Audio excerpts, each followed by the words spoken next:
to her. Great, thanks. You got it. Terrific. All right. So pals are really doing this, huh?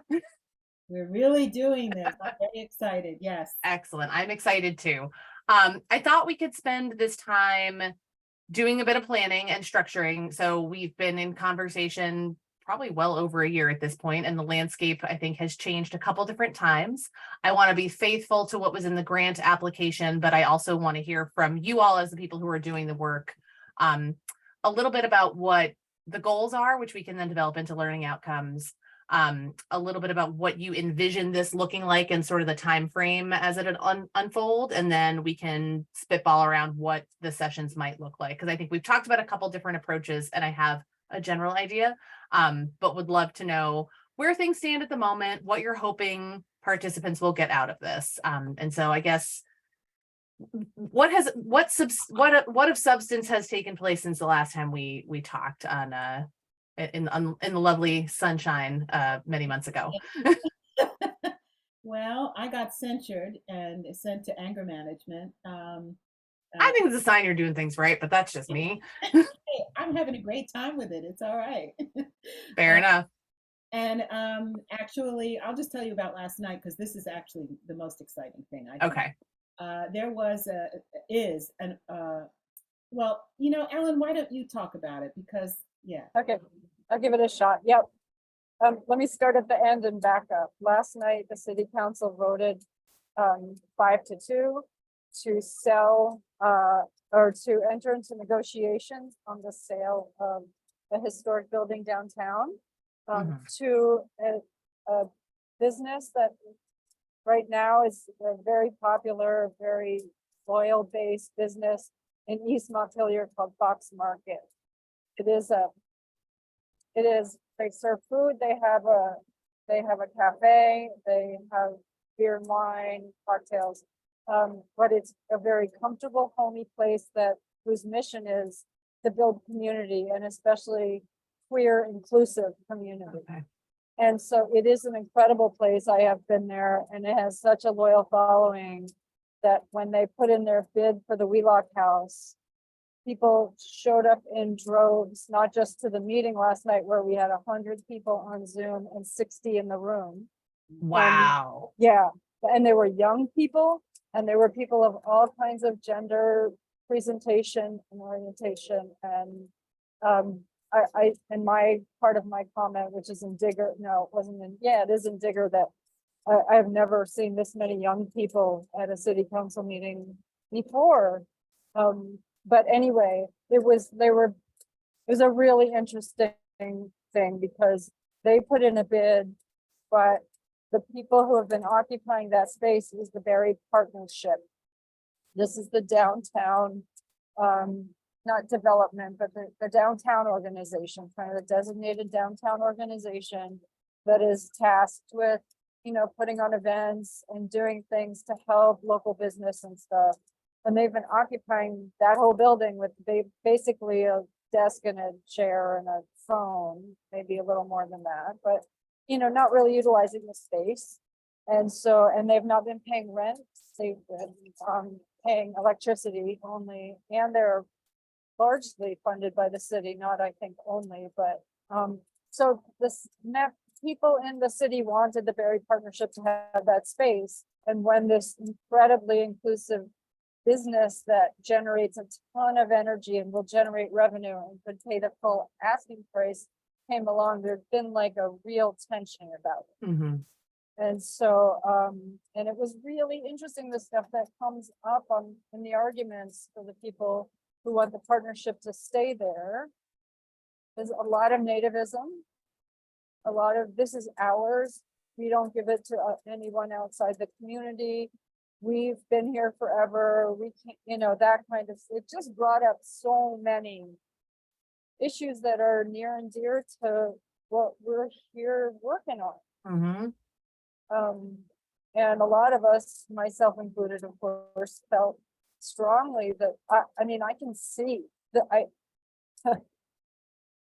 have this vision that was really realized last night and could be realized.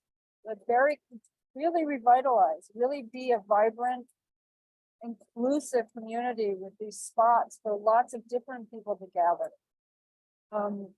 And it just felt like I could see it from here, you know, and I think a lot of us felt that way. Mhm. So, but then there's this push on the other side to like, no, keep it as it is, you know. Yeah, so anyway, that, it's a very long story, but I think that's enough of it to give you a Okay. flavor. I don't do social media, so I don't understand what some of the comments were about negativity and divisiveness within the community previous to this, talking about the prospect of this business coming into town and replacing or displacing the Barry Partnership. So I don't really know. I just can imagine that it was anti-newcomer, anti-youth, anti-queer, anti-whatever, anti-change, really. It does portend a great change. So I wanted to start with that positivity, because what I see now is the opportunity to work both ends to the middle, to work Mhm. for the grant to be working the leadership layer, and for the groundswell of this kind of support coming from the community, especially newcomers to the community, to be working that other end. Mhm. But because of, well, not just my health issues, but also because in the absence, I took a leave of absence for a while, and in that absence, I've been thinking about how best can our committee serve the purpose of inclusion, and the best thing that we can do is to work this grant. And really focus on that, so that it's good, so that it's as comprehensive as we can make it, and we not only satisfy the grantor, but also ourselves. And Mhm. in that, I just want to talk about what I view as the attendance.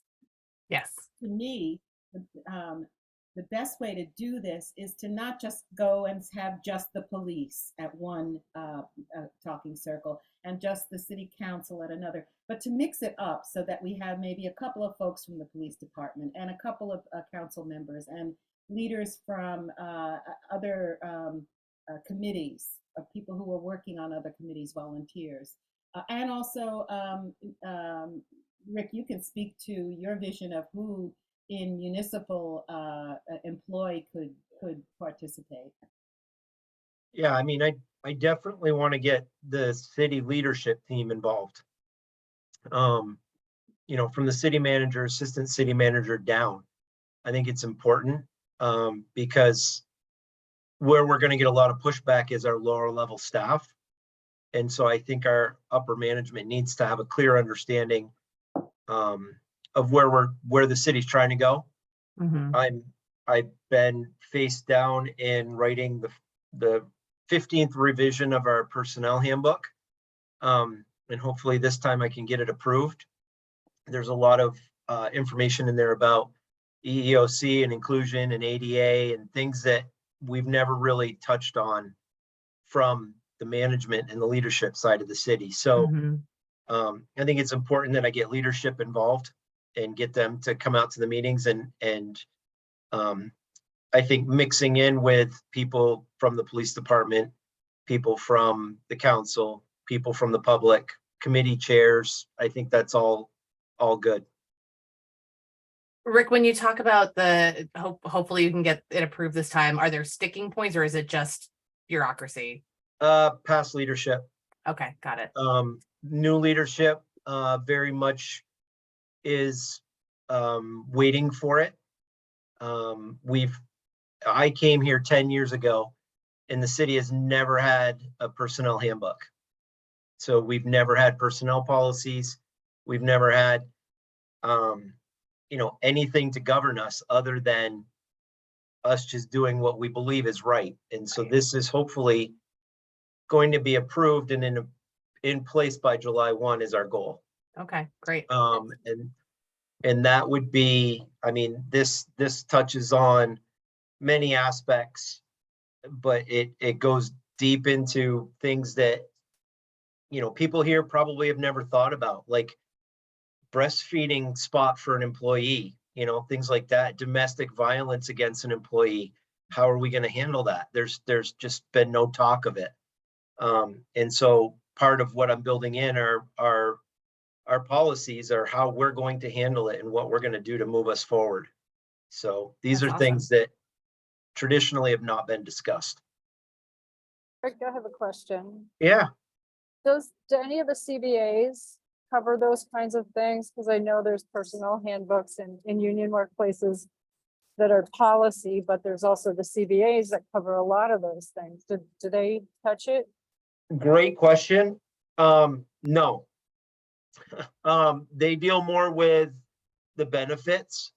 They do touch on like, overtime, things like that, that'll be included in this. But our group of non-union folks don't have a CBA. So there is at the very beginning, there's a CBA interaction statement, Okay. which basically says that this policy will be deemed the city policy unless it's covered in a CBA. So, or federal or state statute that overrules whatever we have in our policy, which Okay. hopefully, if I've done my job right, there won't be any of those, but you never know when they're going to pass something tomorrow and the revision might not happen quite quick enough. So Mhm. I have a question, Rick. This document that's coming up, does that have to go before the city council, or is it just between you and the manager and the mayor? it's between me and the manager and assistant manager. Okay. It's operational, so it falls under the realm of the manager. Yep. Yeah, that'll make your life a lot easier. Yes. And luckily our new manager is very human capital driven. Okay. He actually places a high value on our staff, where our previous manager had the mindset of, if you leave, it's an opportunity for me to find somebody else. Didn't really place any value on the years of experience, the institutional knowledge, the time it takes to train somebody, the time it takes to try to find somebody. Hmm. So this manager is very different in that aspect. So I highly anticipate that they'll receive this with opening arms and really embrace it and try to move it forward. That's great. I know you had high hopes for this city manager, so I'm glad it's paying off. Yeah. Yep, for sure. And it's one of the things that's happened, and I know Joellen knows, but somebody from the state of Vermont called and said, "Hey, who's your ADA coordinator?" And the city manager said, "Well, we don't really have one. We had an ADA committee, but it's kind of gone by the wayside." And so he named me city ADA coordinator now. So now I've got to take like Oh, boy. certification courses and everything, Yeah. which I'm fine with. I think it's something that's really important that we have not paid attention to. We expect our businesses to do it, but we haven't done it. And as far as inclusion goes, I feel like that's a really important piece that even City Hall is neglected. We have male and female bathrooms, but they're not ADA accessible. So you can see there's a whole bunch of problems right there. Yeah. Um, It's low, it's, things that could be low hanging fruit. And I think it's a bit of a shift of when people think they're entering into these conversations around diversity and inclusion, they think about racial diversity, and that's Yeah. about it. When, and in a state like ours, a population like ours, like setting aside the sort of influx of youth, there's lots of different layers of diversity that are present in our community that we are also not paying attention to. I think physical accessibility is one that people can wrap their mind around because many disabilities are visual or, things that you can see. So they can sort of understand that a little bit more. The nursing spaces, I think in Vermont get a lot of traction, which is good. But so there are things that we can use as hooks of like, oh, okay, I can see how I connect with that then we can extrapolate and say like, this is all part of this puzzle and part of the work that we're doing to move along, to make some progress. Yeah, and I think, one that's overlooked, or at least it's overlooked a lot from the people I deal with, is any type of mental health issue. It's, I'm finally getting our police department and our fire department to understand that you don't have to be macho. You don't have to be, fearful of somebody ridiculing you if you need help. you know, Right. and I've got it so that they will, we've got a standing order in both police and fire. If they have to respond to a fatality, whether it's a child, an adult, an accident, whatever it is, that they're to call me. I don't care what time it is. And we've already lined up counselors Good. to be here within 24 hours to do debriefing with them Wow. and trying to work through the PTSD side of things, because I'm trying to change that stigma that we Mhm. have in police and fire in our military. Yep. That Eleanor, you're a sissy if you go and get help. Well, if you don't go get help, it gets worse, and then you're in a worse place. And Exactly. we've had police officers that have almost killed themselves because they refuse to go get help. So, Ellen needs to be let back in. I'm sorry. oh, She got bumped somehow. I don't know. All right, there she is. there she is. I think she's coming back in. There's Ellen. Here, the bus driver took like a crazy, like banked a turn coming up to the bus stop, and I was walking up the aisle and my computer went flying out of my hands and then shut, and also broke off the cord to my headphones in my jack. So that, Oh no. anyway, it's taken me a little while to get back to you, but I'm gonna drive for 10 minutes, so I'm gonna put it, I'm not gonna make you look at me driving, but I will be listening. Okay. Fun. Planes, trains, and automobiles. To catch you up, Ellen, Rick was just talking about his work with the police department and the fire department on PTSD, and when they come across a situation that is traumatic. I think that's huge. I mean, it's such a stigma. You're absolutely right that, you know, and if you don't, you can stuff it down for a little while, but it's going to work its way back out, and it's going to be bigger and scarier than it was when you stuffed it down to begin with. Absolutely. And our, nothing against our former police chief. I love him. He's a great friend, great guy. But his statement was always, I'd make a comment to him, "You hurt my feelings," you know, even joking. And he'd say, "Well, how many times have I told you, don't bring your feelings to work? They don't belong in the workplace." And our new chief is so not like that. That's He good. very much understands the impact of PTSD, understands the mental health issue of the community as well. And he's trying to bridge that gap to make our police more in tune with that.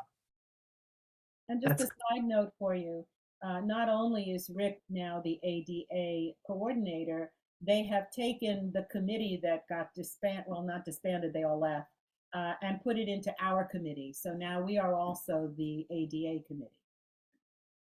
You Okay. know, Sure. I mean, I can follow some of that logic. yeah, there's a lot of places they could put that, and there's a lot of places they can put diversity too. But Right. Right.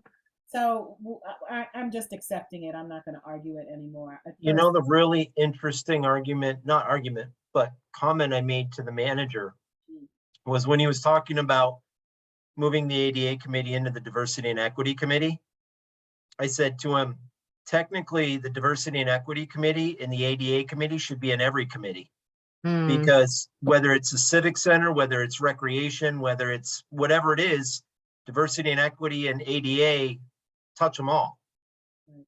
Is the city thinking about a diversity plan that would, you know, as you're developing your policies and your employee, you know, is there any sort of diversity statement that's going with that from the city as a whole that then could sort of like wheel and spoke out to the committees to say, you know, here's our expectation as a city.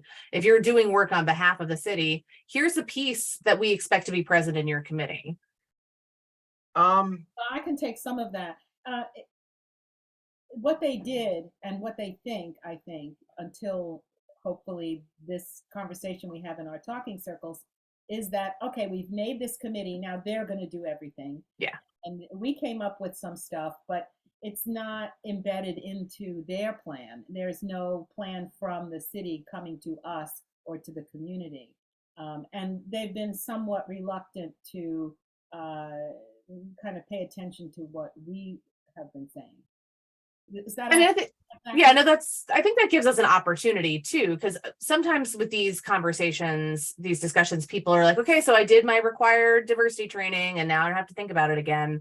One of the things that I like to do at the end is to think about some action steps. What are you going to commit to? and say, how can you bring this back to your department? What can you commit to doing in the next week, in the next month, in the next year? And find ways to hold them accountable to that. So thinking about attendance. So is this voluntary? Is this voluntold? How are we going to get these people to participate? I think the first one has to be voluntary. Okay. I don't know, Rick, how you can maneuver it with the managers, but they're so that's why I never want to use the word training, because there are even people who are objecting to that concept. So to me, a talking circle is much more. First of all, it's more accurate, and it's a little less scary, maybe. Yeah, I don't want to use talking circle because I don't want any cultural co-opting. Like it is an indigenous term, and so I just want us to be as clean as possible. I think a facilitated conversation around inclusion, like we can come up with something clever. I don't want to call it a training either, because I don't think that's what it's going to be. I think we're going to have some defined phases, and I truly think it's going to be a facilitated conversation with some information because we all have to start at the same place if we're going to go somewhere together. We'll have some maybe questions or concepts that we make sure to touch on, and then closing with some action steps. But I think I would put it back to you all to say, like, tell me who's going to be in these sessions, and do you want there to be a cumulative, or like is there a progression of like some of the people who are in that first conversation also populate the second conversation with, like, what are you thinking there'll be 3 separate groups? Tell me what your vision is. Originally, I thought 3 separate groups, but I like the idea of populating some folks from the first session with the ensuing sessions. That might be useful in terms of, well, first of all, one of the things that doesn't happen is a kind of a cross-fertilization of people who are doing things in the city and taking leadership. So I like that idea of perhaps seeding the second with some from the first and also with the third. I'm not sure. What do you think about that? I think if you have people who are really committed and want to sort of be the people to provide continuity in the room, that's fine. I also didn't know if you wanted to think about 4 sessions with 2 different groups of people. So you do group 1, session 1, group 1, session 2, group 2, session 1, group 2, session 2, just because I think a one and done conversation with one group of people might not get us where you need to go. Because I think, I just think you may want more time to return to the concept. So I guess it's really like, when do we want this to be complete by, or how long do we want it to go on? Is it curricular? Is it finite? We can go either way. I just want to be responsive to what you're looking for. Well, I was always thinking of it being a series. Okay. So not just one session, but right. I'm not sure exactly how we could coordinate that in terms of people's timing, because right. we're going to have this wide a group, a span. First of all, I'm assuming, Rick, that anyone from municipal staff would be paid. Yes? Yeah, I mean, depending on the hours, I mean, if it's after hours, if it's management, we don't get paid for after hours anyway. We're salary. So if, like tonight, I mean, I've been here since 7:15 this morning and I get paid 8 hours. It doesn't matter if I'm here 12 or 15 hours. I just get 8. So yeah. Most of our management team, actually all of our management team is salary. So it doesn't matter to us. Yeah. I mean, I think it should be during the workday. I think because then people have an additional sort of layer of grumpiness if you're asking them to stay after or to be outside their work hours. And I'm happy to meeting people where they're at is the right starting point. Then it again takes the wind out of sails. Not to say that people are going to be adversarial, but I'm trying to remove all potential barriers to this conversation. That could impact then some of the volunteers who are chairs of committees. I'm retired, but not everyone is. Right. So that's why I was thinking. That's why I asked the question to see if we did hold it on a different, at a different time. We'll have to think about that.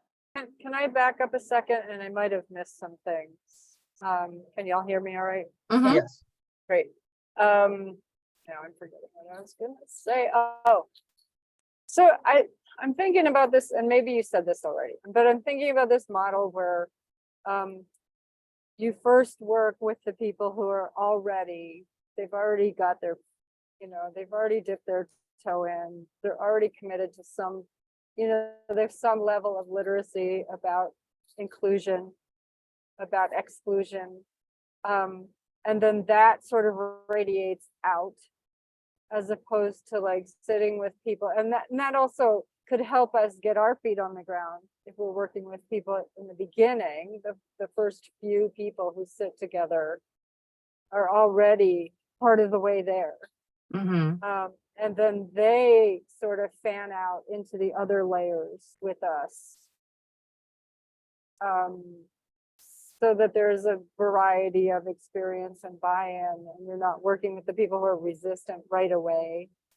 I don't know if that's part of what you're thinking, Christy, but that's what I've been thinking about sitting here. Yeah, I think that's definitely a model and sort of what I was thinking about in seeding future conversations. Because if you start with the people who are already on board, then you can, that will inform the future conversations for sure. Right.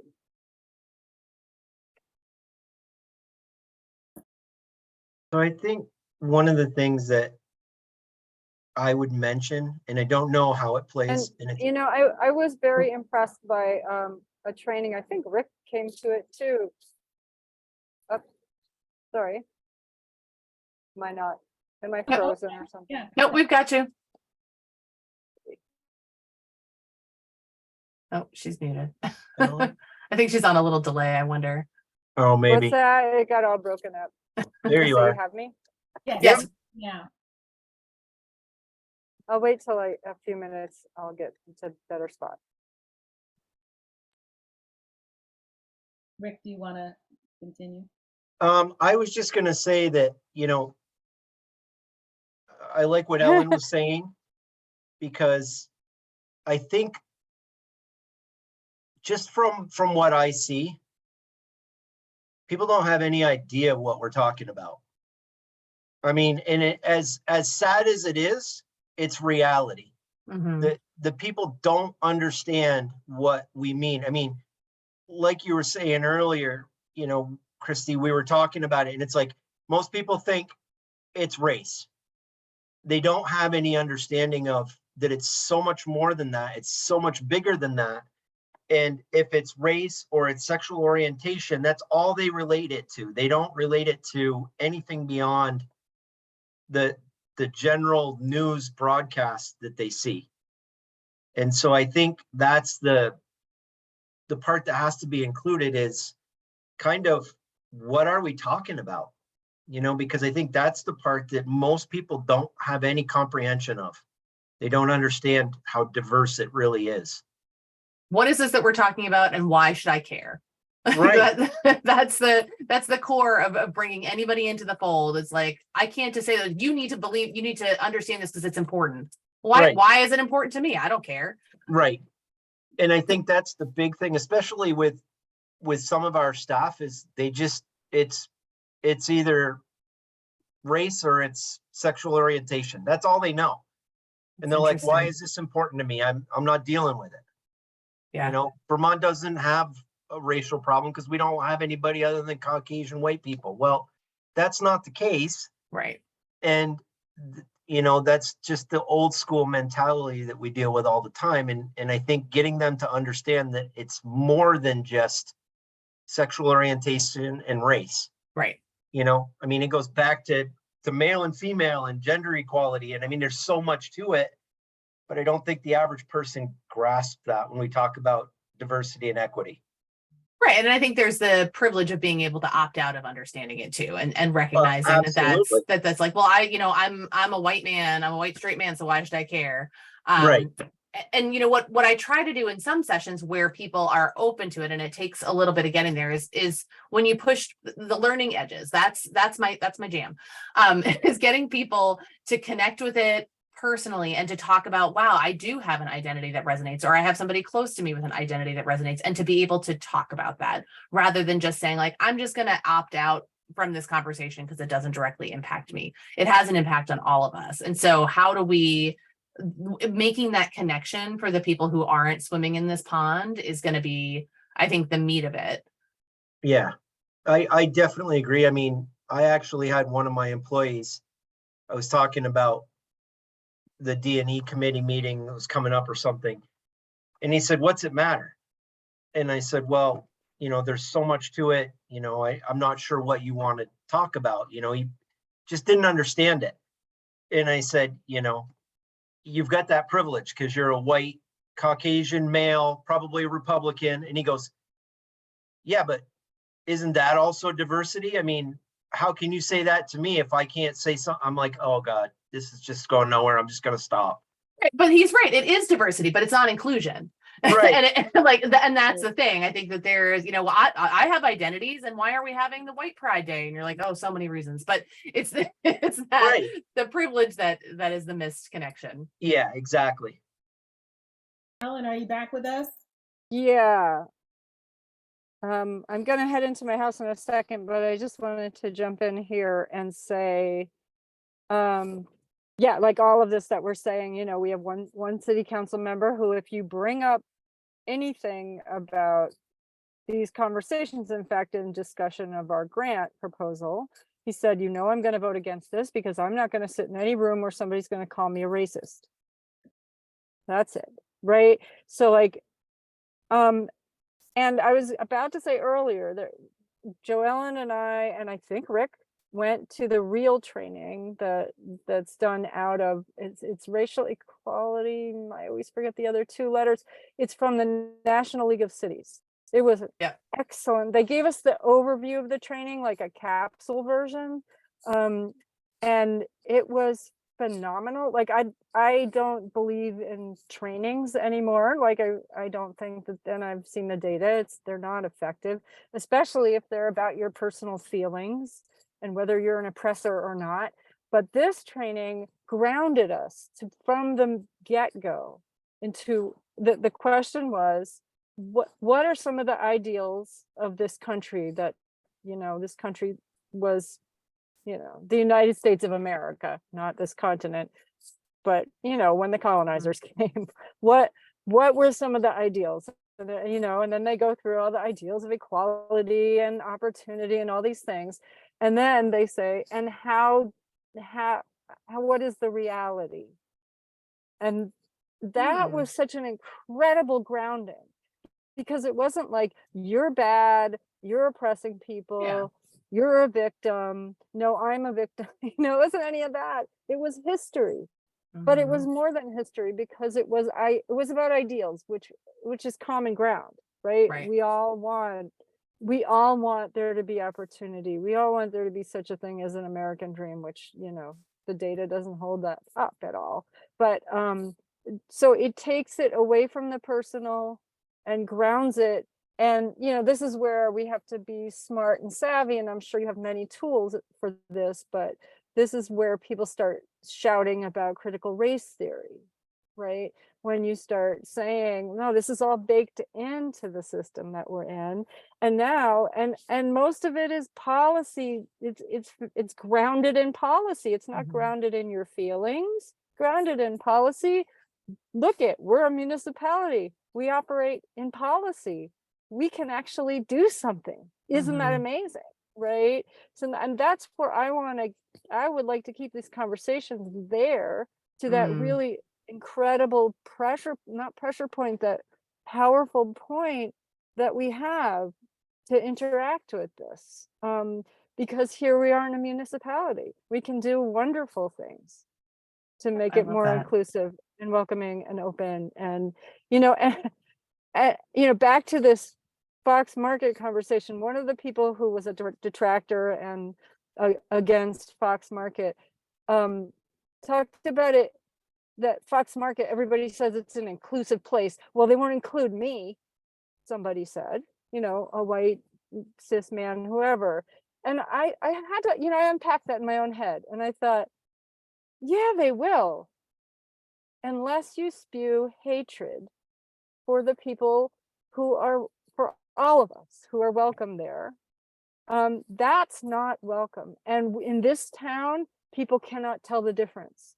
The fact that we have a guy on our committee who works actively against the rights of women to control their own bodies. We have been painted as oppressing that person.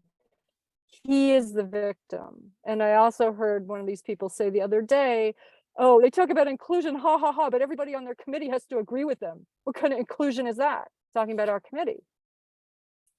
So like, that's a serious obstacle, and it's thrown it up in our way as an obstacle on purpose. Yeah. But that's something that we need to think about when we have these conversations, how to move it out of that. So I'm sorry to be so long-winded, but I was listening for a while and I was like, things were building up in my head. Yeah. No, I think it's really and important. I also wanted to, if you can hold up for 1 sec. I also wanted to say, when you asked us what's been going on, we did not mention that we wrote a letter to the school board as the committee, because there was a very low budget proposed that really would hamper like things like special education. And there was a whole campaign in the town to make sure that budget didn't pass, send it back and get a better budget. We did succeed in that, but our committee weighed in and wrote a letter to the school board to say, we think this is an equity issue. And then we got a records request for all of our emails by the people who didn't like what we did. So I just wanted to throw that into your pot there about what, you know, kind of painting more of a picture of what we're up against here. Yep. Yeah, I mean, unfortunately, that doesn't super surprise me because I think that there's always gonna be people that when you try to push them to learn something new or to understand a different perspective will scream about how their rights are being infringed upon because you want them to learn something. And I think, you know, my response in those moments is, do you believe in consequences, right? Do you believe in response? Like, if somebody's going to be spewing hate, if somebody's going to be trying to shout people down, like, you can't just do that. Like, you can just do that. That's your free speech. Like, carry on, act a fool, but there's going to be consequences for that. And it might mean that you're excluded from a space, or it might mean that people don't actually listen to your message because you're spiraling a little bit. I love hearing about the other training, because I think that's you know, you can, if you can get people to click and have it connect with something that, yes, of course I believe in, yes, this country is amazing and it was founded on all these amazing principles, and then connect that to like the lived experience. I think that is a great hook. So I might tuck that in my pocket and use it at some point. Well, even start out with that Right. as a baseline. I have another question too. I'm imagining that there also could be some assignments in between sessions, perhaps, or even before the first session. That might involve seeing a video or reading something, not odious, not something like a 12-page treatise or something, but just a one-pager, a short video clip of something that is going to inspire people to imagine that this is not just about, you know, calling you a racist or a sexist or whatever. Yeah, no, I think that's always a good a pre-read or something that we can at least have a same starting point for discussion. I think definitely an option if you think people will do it. Well, that's why I say a short video clip, because they're more likely to do that. Right. But it can serve the same purpose. Mm-hmm. I love reading, but not everyone will do that either. Right. I read about 2.5 pages and then I fall asleep. So if I'm reading, I got to be sitting up at my desk or standing up. Otherwise, I'm out. Fair enough. I don't know. Ellen in her third location. Nothing's moving around me. I mean, it's like watching a theater show where they go off stage and change and come back. I can put on different clothes. Oh my God. Yeah. So let's think a little bit, think about the end of this process, right? So we've been through the series, we've done great things. Like, what do you want the folks who've been through these conversations, who participated and actually participated, good, bad, or indifferent, what do we want them to have at the end of it? What kind of person will they be? What kind of thoughts will they have? And I'm thinking really abstract here. Like, I like to begin with the end in mind and sometimes reverse engineer from there. I got something. Tell me. Yeah, I think that people who are working in the city and working on committees who go through this will come out with an orientation of inclusion, which means that they'll apply it to decisions they're making. They'll think about the impact on inclusion of a decision where they didn't used to. Great. I love that. I'd also like to somehow, especially after the first session, somehow inspire some folks who've gone through it, who are ready to have a conversation with not a report, but a conversation with the city council for a couple of reasons. One would be to encourage them to participate, to encourage them to accept what could be coming down the pike in the future, like having an actual plan for inclusion and diversity. Not that we would actually say that, but because those are also publicized in the community. So it could be a way to report out to the community what has happened, and not necessarily could attract people to participate, but I think there needs to be some sort of informational kind of thing that goes out to the community in a very direct way.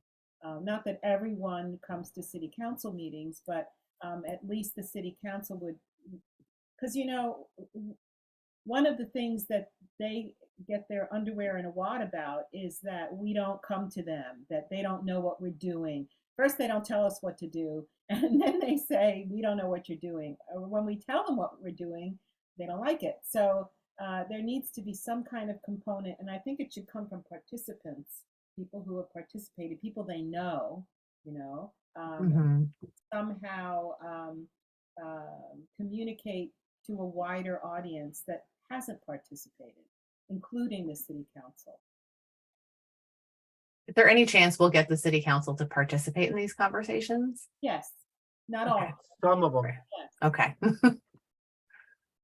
Not the ones you probably need to the most, but at least some of them could be Right. part of it. Yeah. Okay. Yeah, it's In it's fact, the ones that don't have any issue with it. There's no problem with diversity and equity in Barrie. Why do I need to go to this? Those are the ones that should be there more than anybody, but they're not. Well, that's the way it goes. Yeah, unfortunately. So we want to inspire them to sort of equip them to be able to talk about the experience and advocate for its importance and Exactly. inclusion. exactly. Great. Not everyone who goes through this will want to do that. Some people No. even like to talk in public, but I'm assuming that among the people there should be some who would be ready to do that.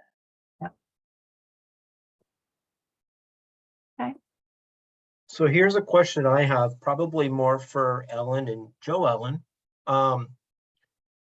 So we get a group of people that go through this. We gain a lot of information. We gain a lot of knowledge. We really get, as my daughter would say, edumacated. And we bring this back. And then 2 or 3 people on the council are like, oh, geez, maybe I should have gone to that. Are you going to do it again? Just something to think about going forward, because I can see this being something where if the word gets out, not all people, but if the word gets out, there's going to be people that are going to be like, man, I heard a lot about that. I'd really like to go. Oh, well, we already did them. You can't go now. And so just to put that out there is, as a thought, is how do we, after this first set, how do we continue to maintain that momentum and reach out further? What I'd like to do is to provide you with a curriculum that you could use, that the committee can use, that folks that have participated in the conversation, you know, it can't always be the same, shouldn't always be the same people who are doing the work. It should branch out like we've discussed. But if you have at least a facilitator's guide of some sort that could be part of the conversation or part of the, you know, how people could facilitate that conversation. Then you could say, okay, you know, if we get a critical mass that wants to participate in it, or maybe if there's a whole committee that wants to have this conversation, here's where here's how we can do it. We can have somebody from the D&E committee come and facilitate it. I know like my daughter's school, they hired a diversity and equity person at the school. But the school that my daughter was at before that needed like 10 people that were involved in diversity and equity because they have absolutely no idea what they were doing. And so I think something like this that could be facilitated by people who have gone through the training to be able to do that to other groups in the community that may be interested but not even know where to turn. I think would be wonderful if people could come out of that with that ability to facilitate a training going forward with, I mean, it could be a church group, it could be Boy Scouts, you know, I mean, who knows? Right. Yep. Well, that's my dream, is that once we figure this out and test it basically with folks, that it expands to general community, other committees, whoever, you know, because you were right that equity and diversity and ADA need to be in every committee, in every decision we make, in every policy. We were tasked with going through all the policies and figuring out how to make them more diverse or whatever. And it was, I mean, I can't even imagine that. Yeah, it's What we chose to focus on, which is the only, I mean, I took the archivist point of view, which is just do the ones that are coming in now, the ones you're already working on. Yeah. And that was somewhat successful, but you know, we had been treated so badly that the people skilled in doing that left the committee. So I'm looking for another outcome is, and which is why I think this really needs to be communicated to leadership, is for there to be less animosity toward working on inclusion. and I'm 100% on board with you on that, Joellen. I think honestly, this comes back to that same point I made earlier. People don't understand it. They just don't understand what it's about. And to them, as sad as it is, it's all about the Black Lives Matter flag and the LGBTQ flag. That's what it's about. And why are we dealing with this? And this is that whole flag issue. You know, you know the demographics we're dealing with. They just don't grasp the importance, the concept, the need for it. And until they can wrap their head around that, that mentality is just so tough to change. But last night showed that we really are more diverse than people think. Absolutely. That the future is not what the past certainly is. And those that are holding on so strong to it, to the past, the good old boys, are not going to be elected in. Yeah. And you know the weird part though, that when, I can't remember the group, but there was the group that was trying to come in and they were, it was an LGBTQ group. They were trying to get into where the old senior center was, I think, and Tom was like, I know the person, I support them, I give them money. And it's like, okay, so Tom kind of knows that there's something that he should be paying attention to. But then there's others that just don't want to know. Right. And I can speak from personal experience because my daughter identifies as non-binary, which I had to have her explain it to me because I was like, I don't know what that means. I mean, I know binary is like ones and zeros, you know, so she had to explain it to me. But my sister, who I love to death, and her husband are very like adamant. Priests Right. never molested kids. The Catholic Church is the only way to go, you know, and they Yeah. love my daughter to pieces, but my daughter's terrified that they're going to find out that she's non-binary because she knows that they're going to be like, what, there's something wrong with you and you Yeah. need to get in and see somebody. And I know she's right. She just doesn't even want to spend time with them because she's afraid of the way they're going to react to her. And so it's just this mentality that, no, it's not right. We're never going to change.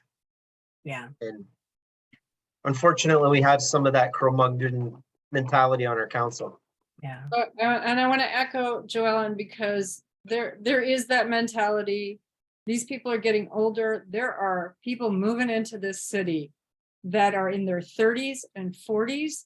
They were well represented there last night. There were so many people who spoke up and said, I've only been here 3 years.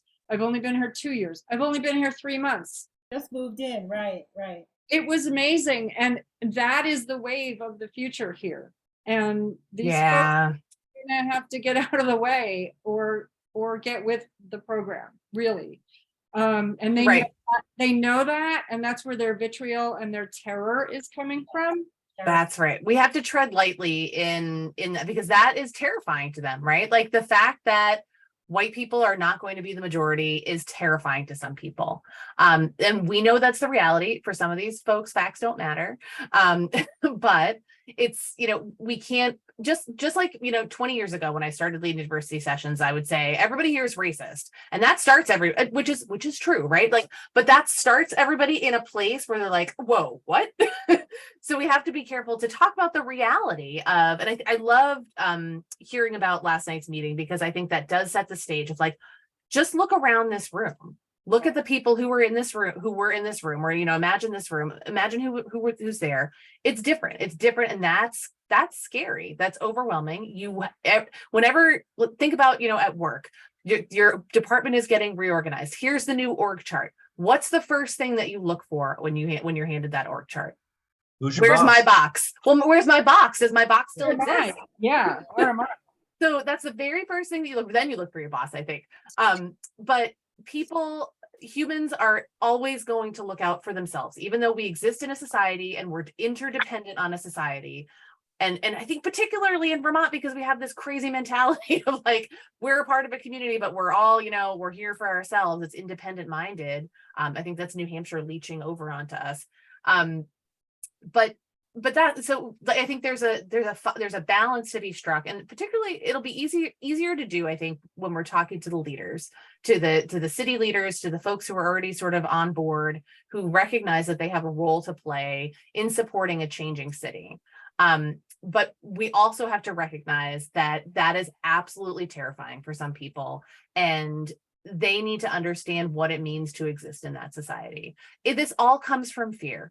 All of that vitriol, all of that, attacking non-binary students or, whoever they like, that all comes from a fear of, I don't know what that means. And I don't like to not know what things mean. So that's why we fill their hand with education. We don't call it training. We just talk like, hey, here's some things that you probably never thought to ask about, never, have been wondering. So let's all start with a common understanding of what is inclusion, what is included in that. Some of it is required by law, right? Like ADA is the law, EEOC is the law. These are things we have to do. But beyond that, it's the right thing to do. And here's why it's the right thing to do. So I'm just spitballing now, but this is all really good information to understand the lay of the land. Yeah.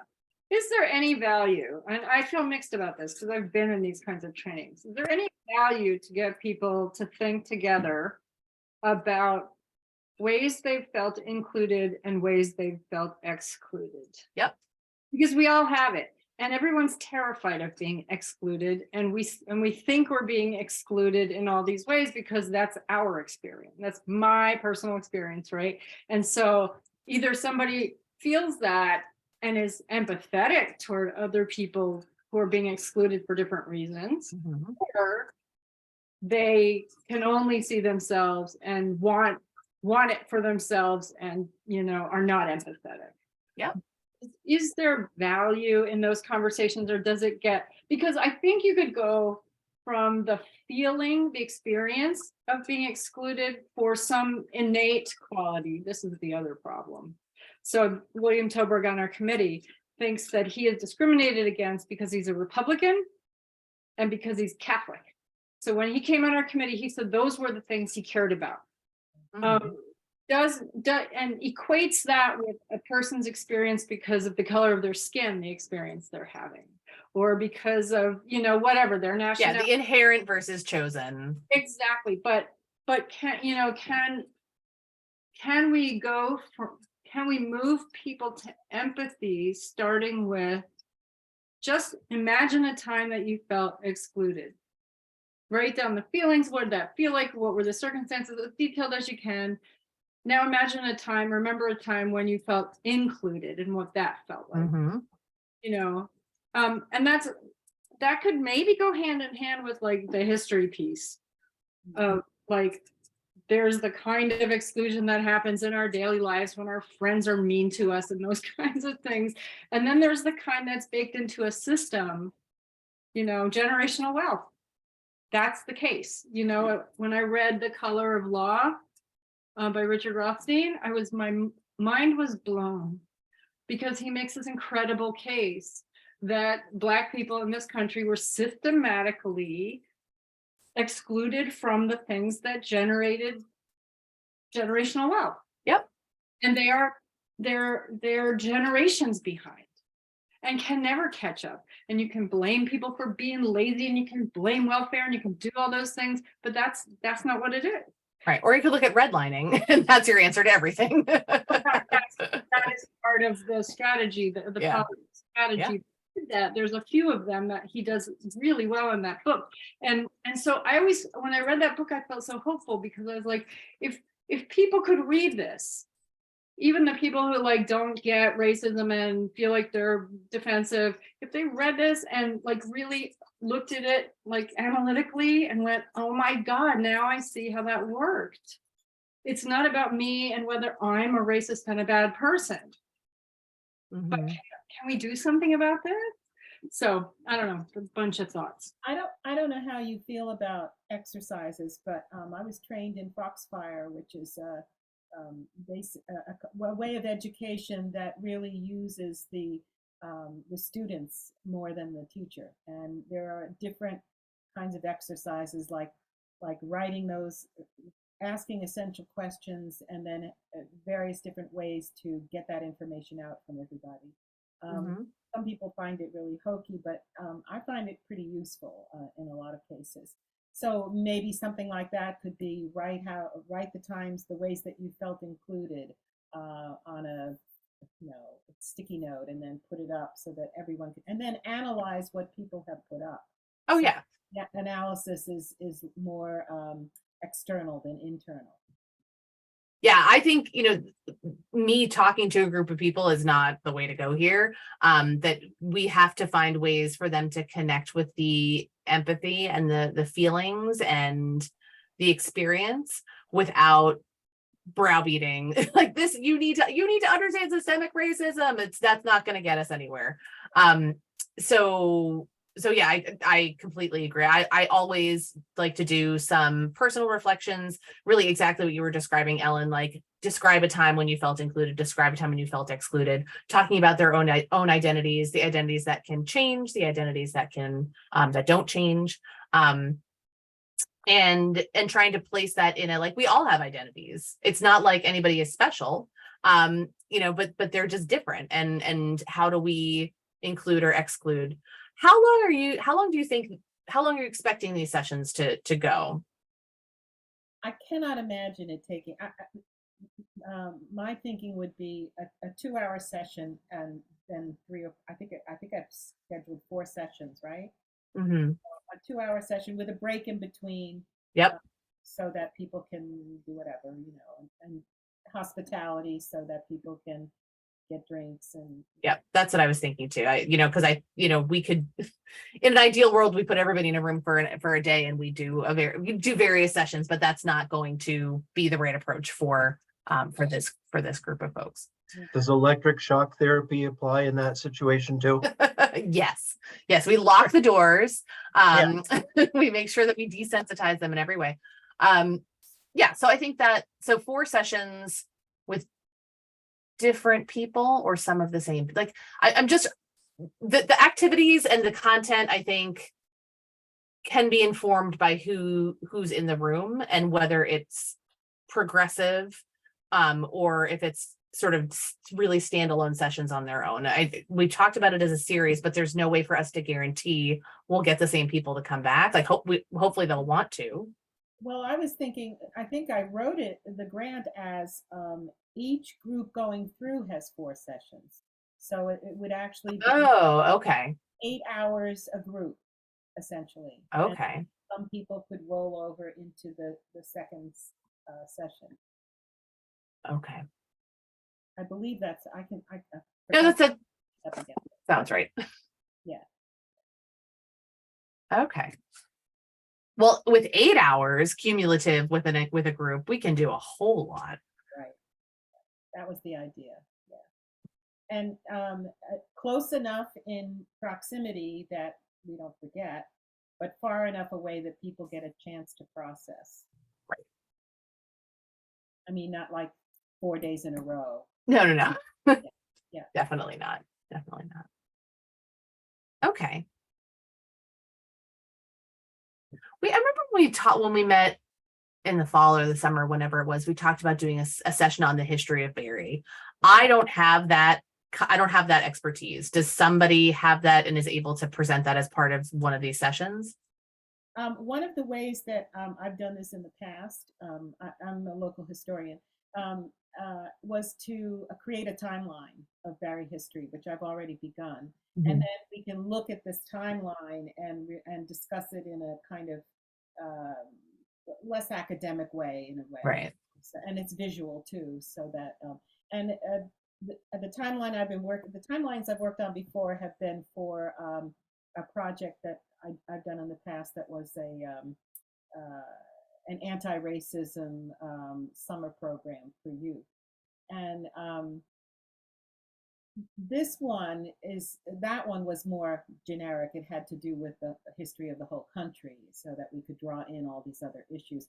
But the one I'm working on now, and I'll send you a copy, it has positives and negatives. Mm-hmm. Positive things that have happened in this community that address inclusion, and then the negative things also, so that there's kind of a mix of people won't read it and feel depressed, but they'll understand that there are certain things that did happen, and this is how we dealt with them, because we have an incredibly rich history of both inclusion and exclusion.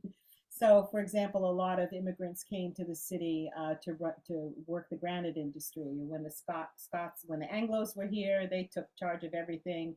Then they had to import Italian.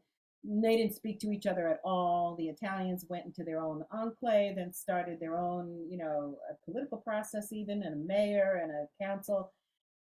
But they were looked down upon by the Anglos. And then when the French Canadians came to be strike breakers, they were treated horribly by everybody because they were strike breakers, right? So that kind of thing. So we can really look at it from both sides. Mm-hmm. But I'll send it to you and see what you think. I can work on it some more. I just kind of began it when we first started talking about it. Right.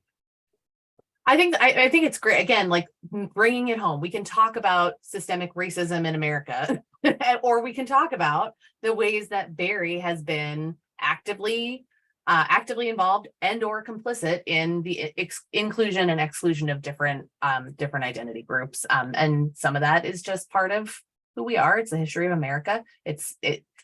we can't use today's standards to look back and say bad, bad, bad, evil people. And we can, but it's not productive. So how do we, we'll want to frame that historical look in how does this connect to what occurs today? And what do we do with this? Why do we care? I mean, I always come back to like, why should I care? Why should I care about this? Because that's what the people who are sitting in the room staring at you are thinking. So we've got to be able to answer that question.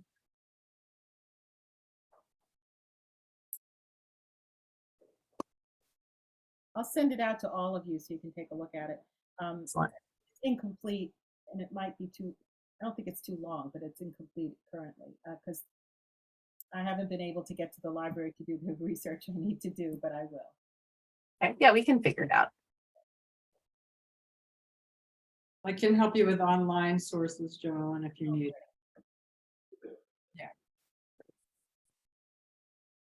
Okay, so going back to the sort of at the end, we want them to have this to take away this orientation of inclusion and apply that to their decision making, be prepared to be ambassadors. That's not the right word, but that's the word that I'll use in this group.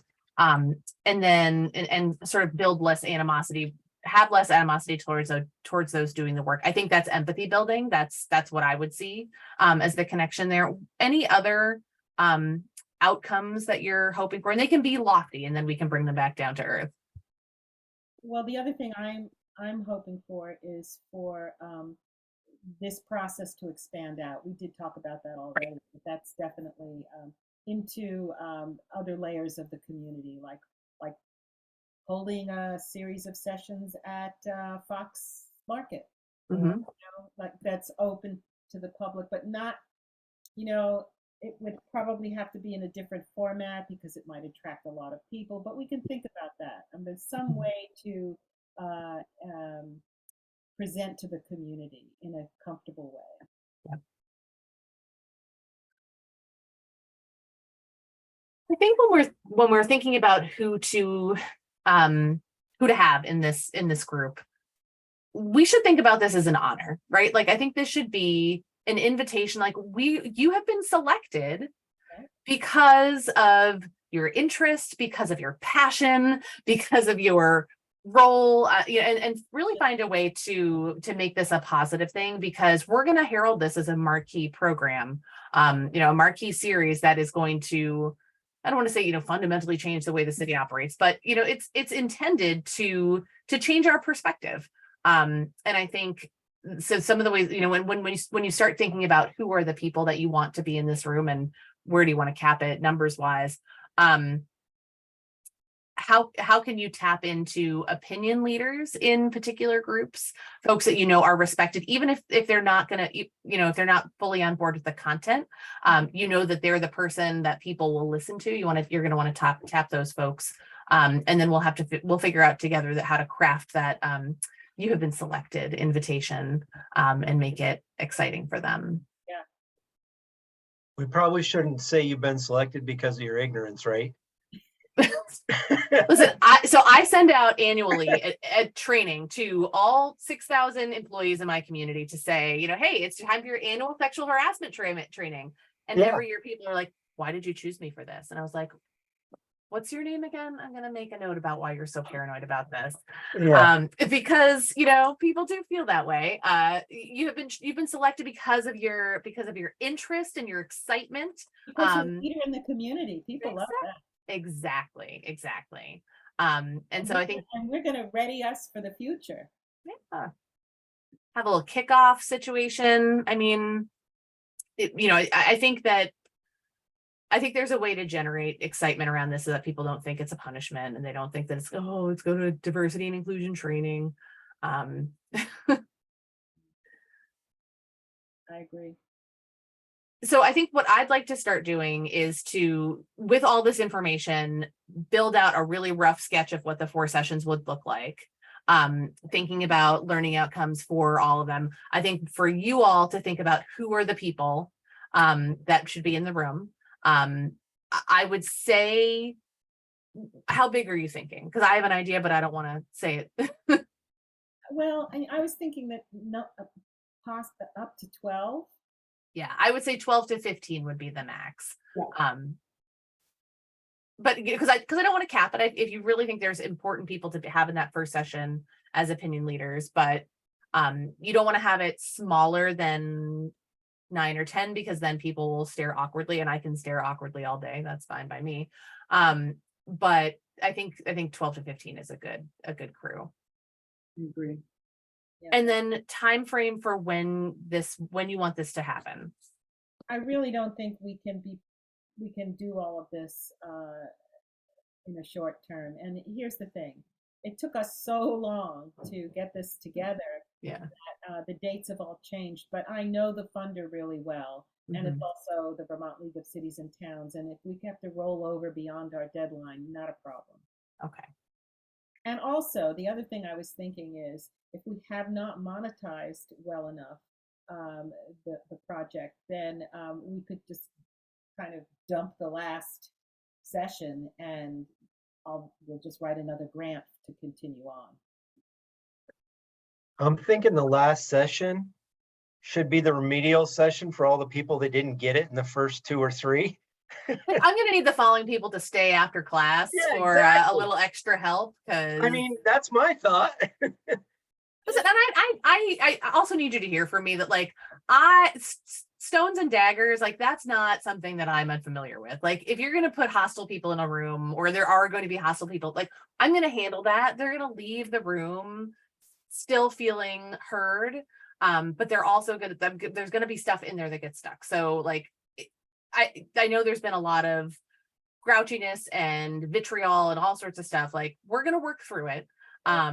And it is what it is. So we'll deal with it as we get there. So timeline wise, so I could get you a rough outline, I want to say, within 2 weeks, by the 26th.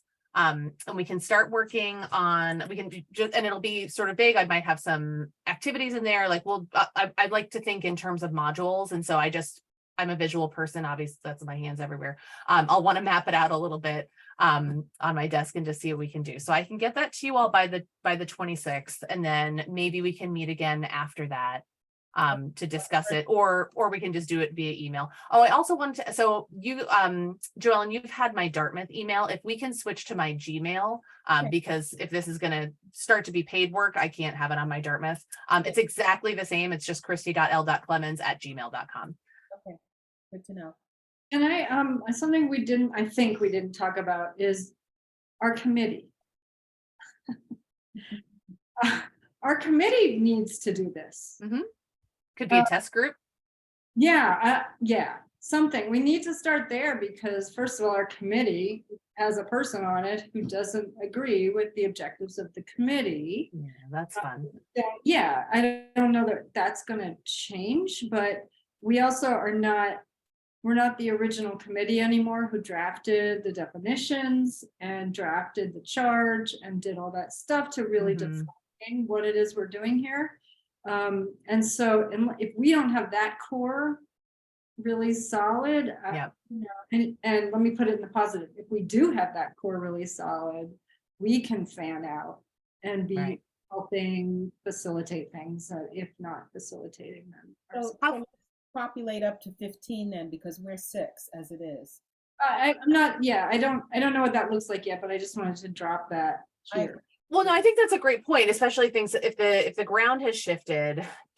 Should I come back to the committee before we get too deep in the weeds of planning this stuff and say, hey, so this grant has been approved. Hi, this is me. I'm here to help with this work, and have a conversation with the committee that helps to move them along in a way that serves our goals. Like, it's a meet and greet, and it's a conversation, but it's also like, here's what we're going to do. And it's a little bit of a, we're trying out maybe some of our techniques before we launch it in this series. So here's the thing. In order to do that, we're going to have to warn it, and we're going to have it open to the public, which is just what we have to do. Sure. And I was thinking that I would call a special meeting after our meeting here, where you would come and talk about it. Yeah. That sounds great. I don't know if that sounds so great. We're getting trolled all the time at our meetings now. Okay. These people come and they're just there to bait us and be horrible. What if instead of doing that in a big meeting, we assign or let people volunteer, or like a couple people go to this series and a couple people go to that series? You know? No, this is just a meet and greet where because our committee is going to be working on this. I know. They're the ones that are going to be organizing it. So, and I think I'm pretty secure in facilitating enough to as long as I don't say F you to anybody, I'll be okay. But you can't ask everybody if they're on drugs when they bring something up. You know that happened last night What happened? when Tom Lozon was called out by one of the people who spoke, asking if he had in fact a conflict of interest in this thing because he was one of the original people organizing it. He said out loud at the table there, "Are people on drugs here?" I didn't hear that. Yeah, and the Digger reporter picked it up and it's in her article. So, yeah, so I was like, why doesn't he get anger management? What, you did an inadvertent, like, fuck you in your home that you thought no one could hear, and you're getting anger management, and we get suspended as a committee. And this guy can do that in public as a city council. Well, I'll have the microphones off. What? I'll have everyone's microphone off. They won't be able to say anything. Yeah, I'm not worried about that, Oh, but all right. I just meant when I just wanted to talk that through. It's okay. Yeah.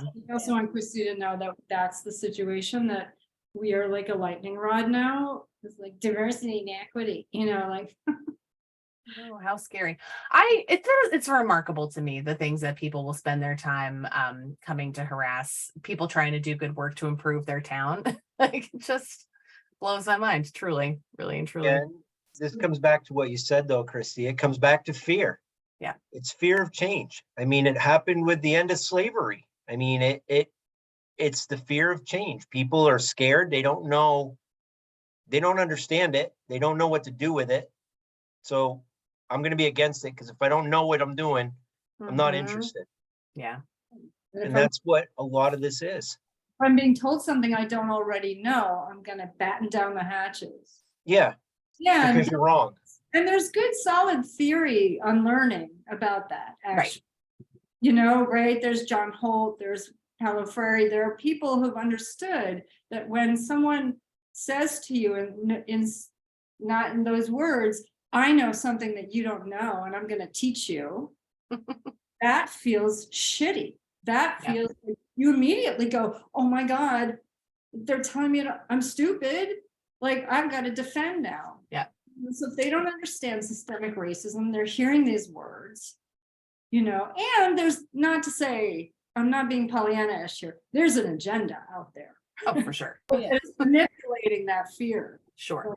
And fanning the flames of it. Yeah, and it's happening here right in our town. It's happening on our school board. It's happening all over the place. And these people come to us because we're the woke mob. But yeah, and I agree with you, Rick, at the base of all of it is this primal fear. Yeah.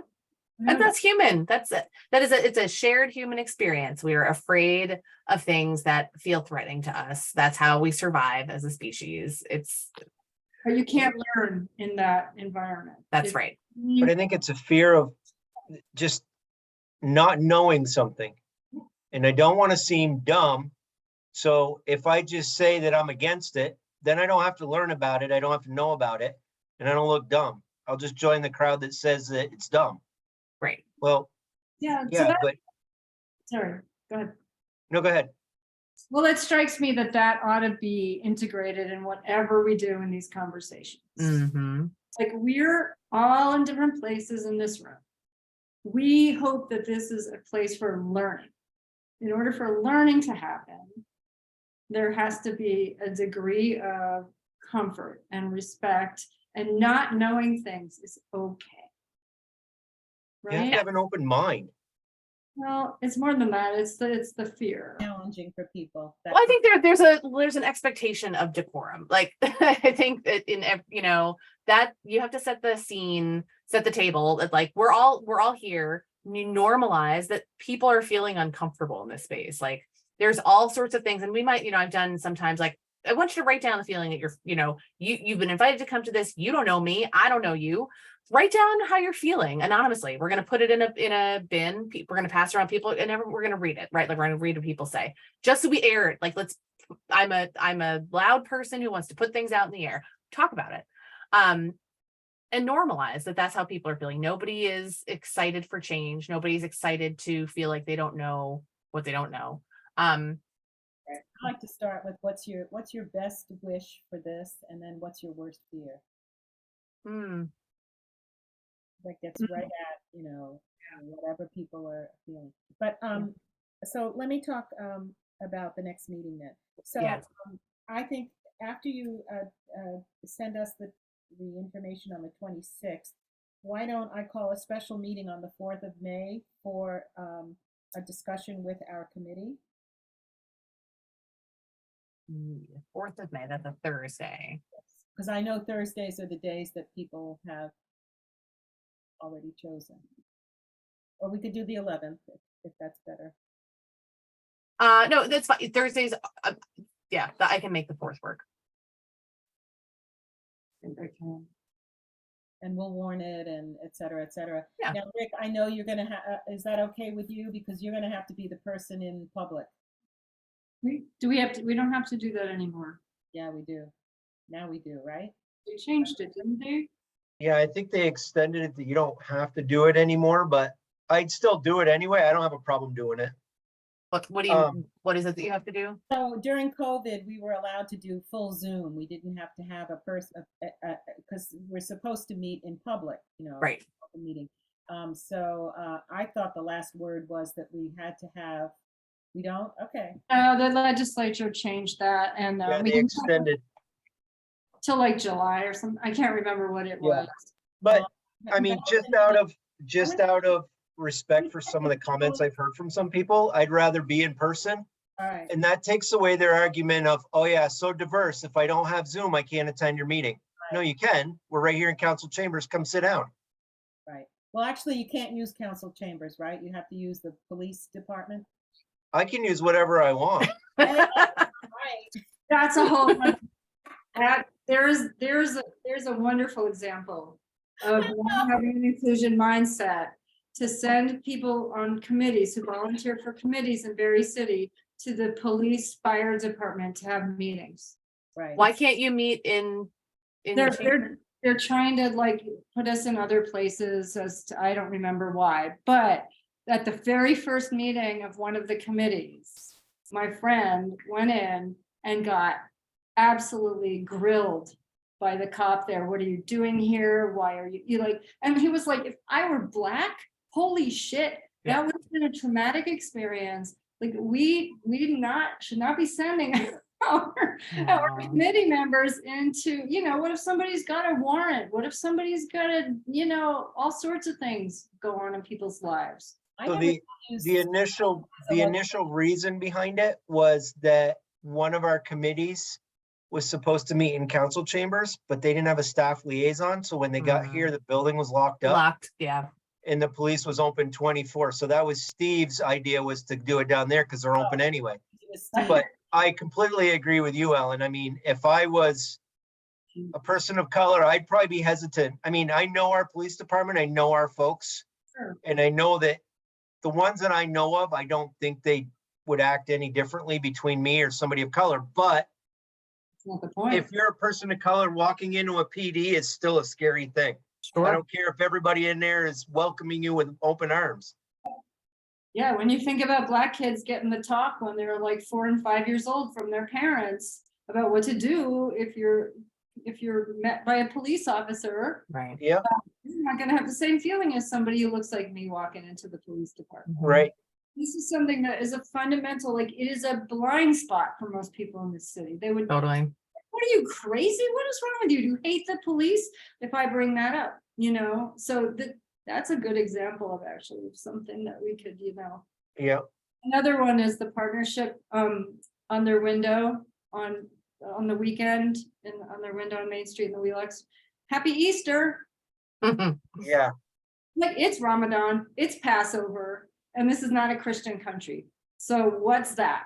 You know, Yeah. that's not inclusive in any way. So there's so many things that people in the dominant group don't ever have to see. I grew up Jewish in a place where people hated Jews and thought we had horns. So I know what it feels like to be excluded Christmas. on something that, Yeah. you know, that I can't choose. but the thing is, like you're saying, Ellen, people just don't have that as a barrier to inclusion. They just think it's normal.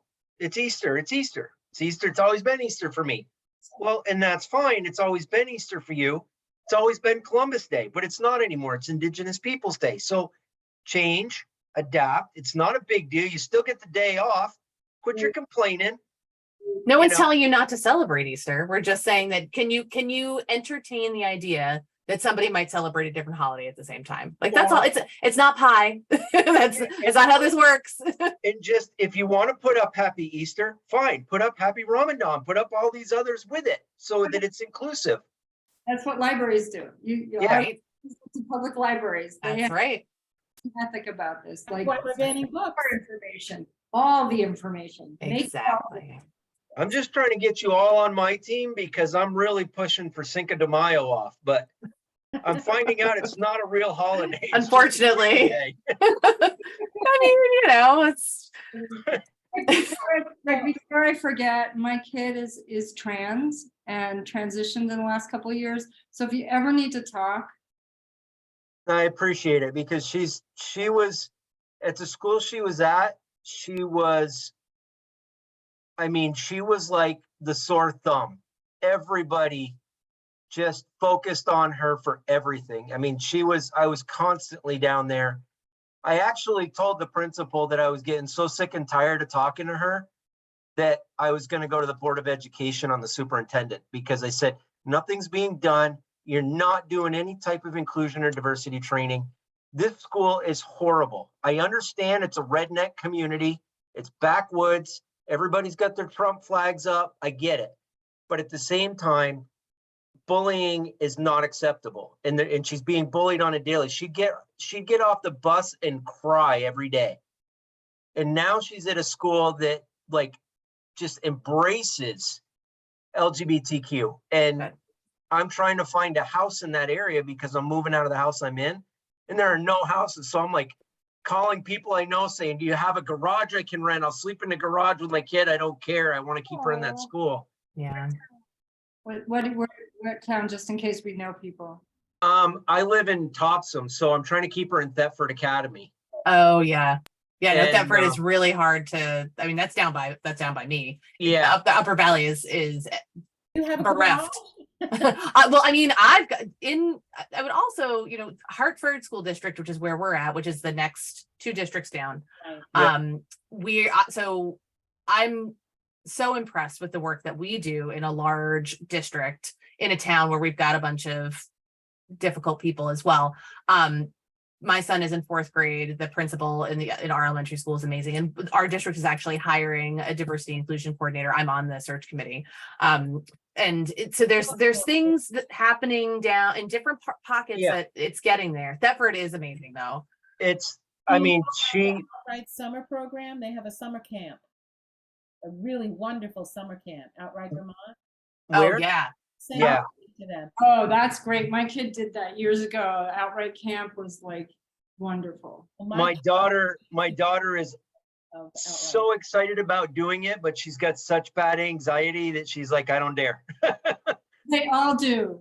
Yeah, They all do. It would Yeah. be a great group because all of those kids will talk openly about their anxiety. There's also the Rebels of the Moon camp. Have you heard about that one? I haven't.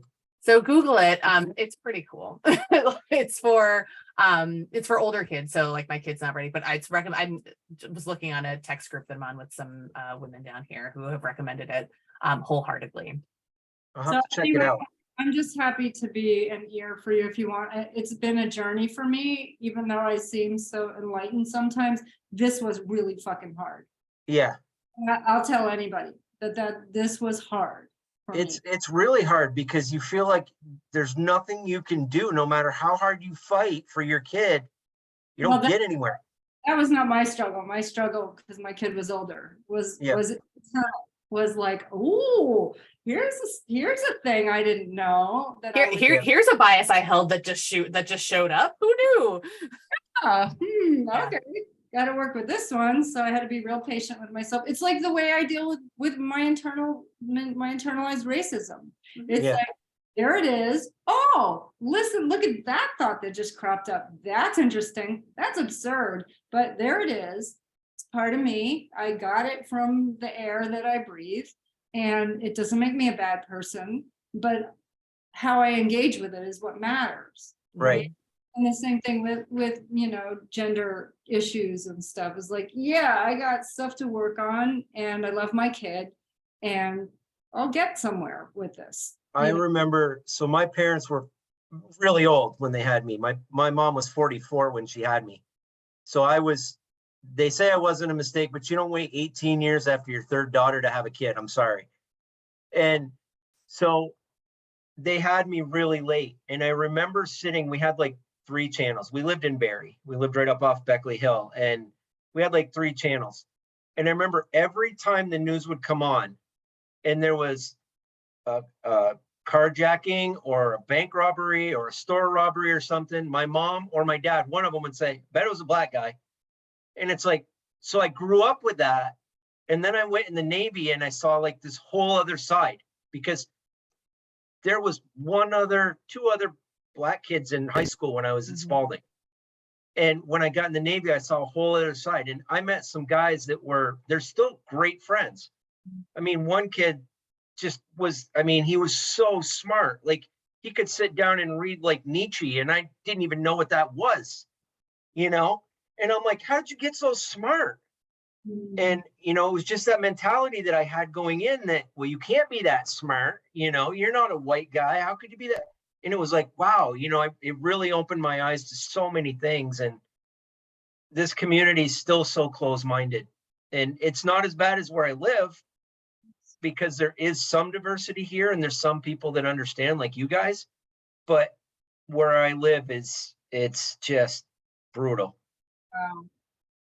It's really interesting to hear some of your story, Rick. Yeah, it's that's why I'm so interested in this. I'm trying to make changes here because it's the one place I feel like I have some control over things. Yeah. So, And who sees you doing that is your daughter, is your kid, Yeah. right? Like your kid sees you doing that and showing up for them, and that's most of what is going to be most important to them as they progress. yeah, I think, Ellen, you said it's the air you breathe, like the water that you grew up in, wherever you were raised, what you heard, what you were immersed in becomes part of who you are. And you make a choice at some point to question that or to just let it sit.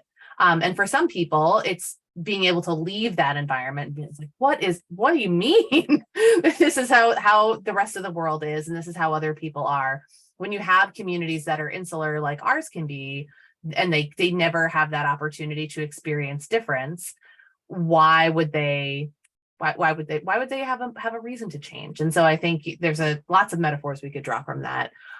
Is there value in talking about implicit bias in these sessions? I'm real iffy on that. Okay. Yeah. I think we should think about that one. I mean, it's not been shown to be very effective. It probably would come up, but if it comes up in the larger context of policy exclusion and history and Right. all of that, I think it could be useful, because if we can model how to notice that some of us notice our implicit bias and what we do when we notice it, like that, I think there's value. Right. And that's what I was thinking of, like, where do we acknowledge when something that we think that we know as a fact is suddenly challenged? Like, wow, where did this idea come from? Why am I thinking this way? How can I create another narrative that challenges that? That's what I was thinking, not sort of like, and here are the types of implicit bias. It's not the most useful. Oh, just Yeah, tell people that you want Ethan Allen off the steps of our state house and watch you. I've had that conversation with many people, or confrontation, I should say. And Yeah. I didn't realize how invested I was in Vermont being this perfect, wonderful place. Mm. Until a few years ago when that Saturday Night Live skit came out. Oh, yes.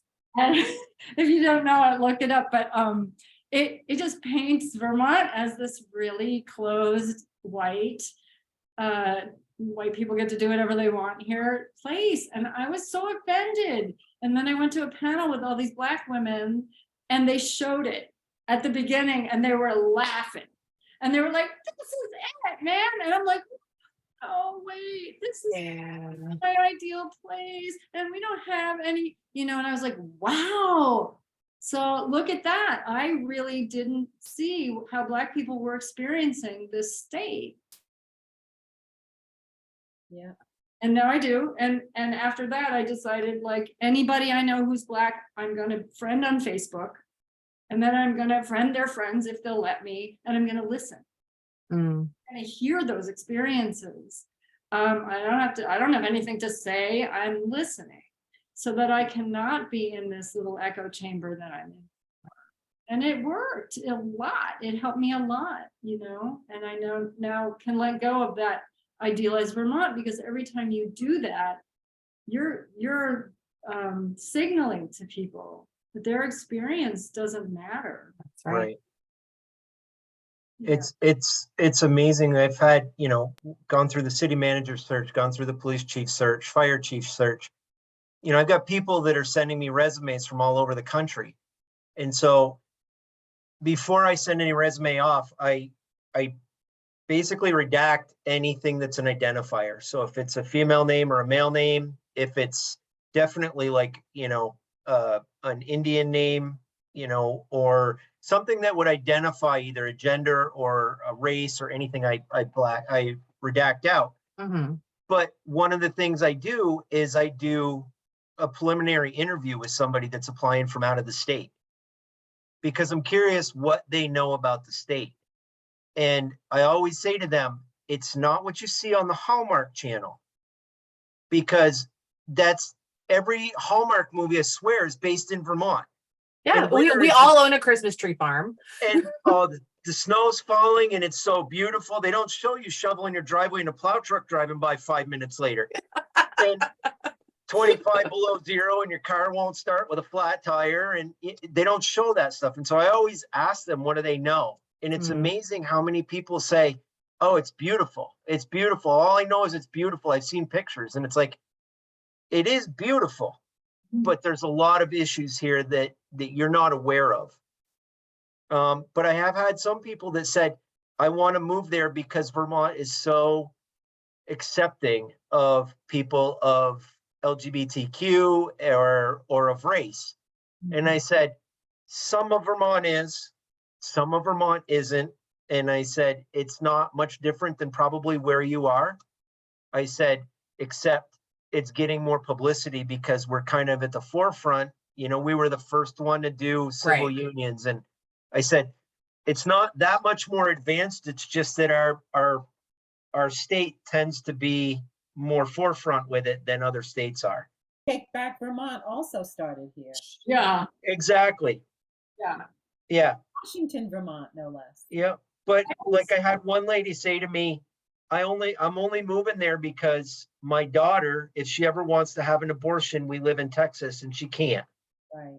And I'm not saying she's ever going to, but I want her to have that freedom if she wants to. And I'm like, I get it. That makes sense to me. That's legit. But, even in this country, we don't realize how many freedoms are being taken away from people on a daily basis. Cavalierly. Yeah. Yeah. And people don't realize it. Yeah.